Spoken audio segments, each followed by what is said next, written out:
This week's Parashat, we see Bnei Israel going through a revolutionary transition.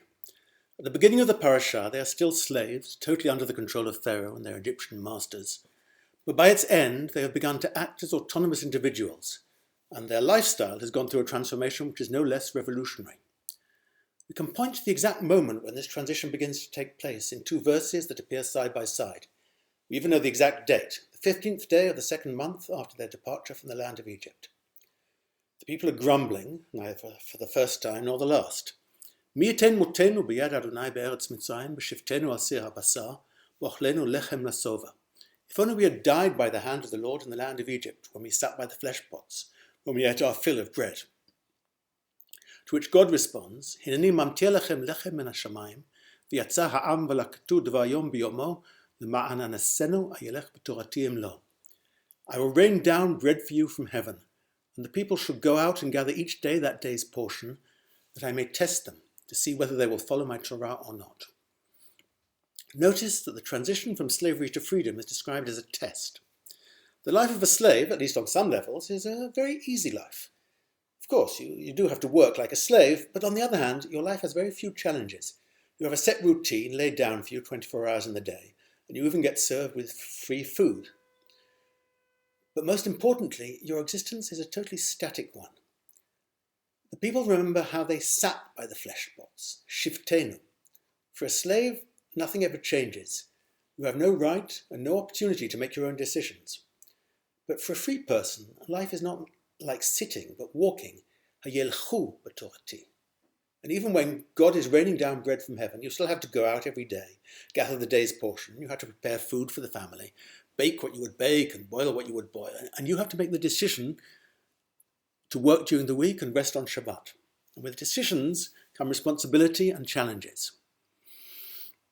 And then there's another transition that the people go through with its own tests and challenges. This is the transition from a life of miraculous world-shaking events with the 10 plagues, the exodus from Egypt, the crossing of the Red Sea, to a life of daily routine, Devar yom biyomo.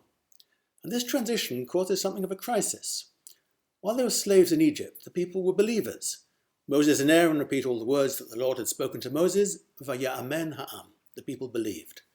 When they crossed the sea, the people are believers. Vaya'aminu b'Adonai v'Moshe avdo. They believed in the Lord and his servant Moses. But after a few weeks of going out every morning, gathering the day's portion of manna, they suddenly become agnostics.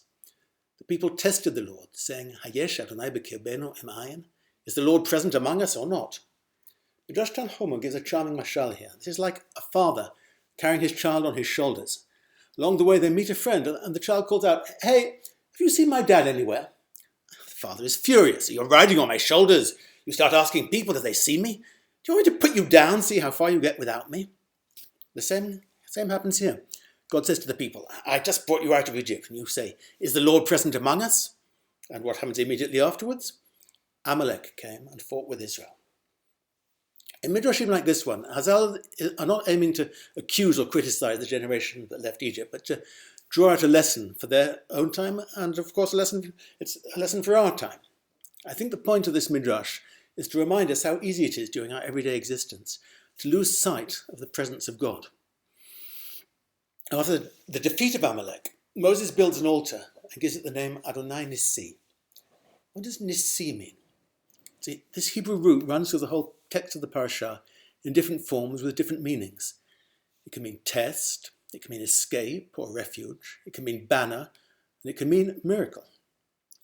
When Moses builds an altar and names it Adonai Nissi, he is summarizing all the lessons that Bnei Israel have learned since leaving Egypt, and the lessons that we can learn from the parasha.